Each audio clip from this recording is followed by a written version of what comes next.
अगर अपर moons demons नहीं बनते तो इंसानी जिंदगी में वो क्या बनते? अपर मून 4 और अपर मून 5 रियल लाइफ में भी बहुत बड़े दरिंदे थे, तो इनका तो फांसी हो जाता। ना कि मैं रियल लाइफ में अपने हस्बैंड को मार दी थी और उसके बाद बहुत सारे लोगों का मर्डर की थी, तो वो भी एक दिन पकड़ी जाती और उसे भी मौत का सजा ही मिलता। जेंडर इक्वलिटी हो नो। कोकोशिबा वैसे तो अपने भाई योरिची से बहुत जलता था, लेकिन हो सकता है कि आखिर में जाके वो सुधर ही जाता और दोनों मिलकर डीमन स्लेयर्स को सन ब्रीदिंग और मून ब्रीदिंग सिखाते। और इसके वजह से आज जहाँ पे तानजीरो एक सन ब्रीदर है, वैसे ही कोकोशिबा का डिसेंडेंट मुइचिरो एक मून ब्रीदर होता और दोनों मिलकर मुजान की तो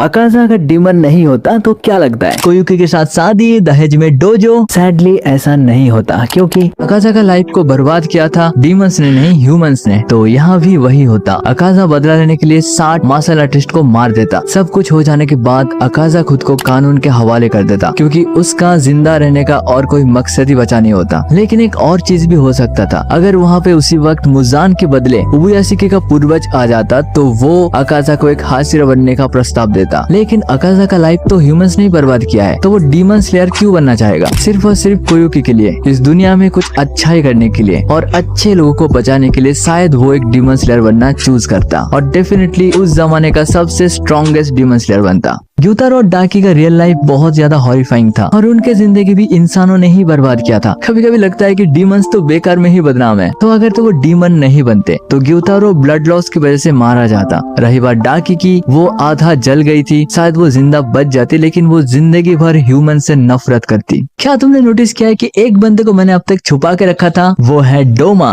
तो देखो, डोमा डीमन बनने से पहले भी एक सीरियल किलर था। जो भी उसके पास लाइफ के परेशानी लेके जाता था, वो उसका लाइफ खत्म करके उसके सारे परेशानी खत्म कर देता था। तो डीमन होने या ना होने से डोमा को कोई फर्क नहीं पड़ता, वो अब भी एक सीरियल किलर ही रहता। और मुझे नहीं लगता कि उसको पुलिस पकड़ पाता, क्योंकि डोमा सही में बहुत ज्यादा इंटेलिजेंट था। वैसे आसाम पुलिस की बात अलग है, वो तो किसी को भी पकड़ लेते हैं।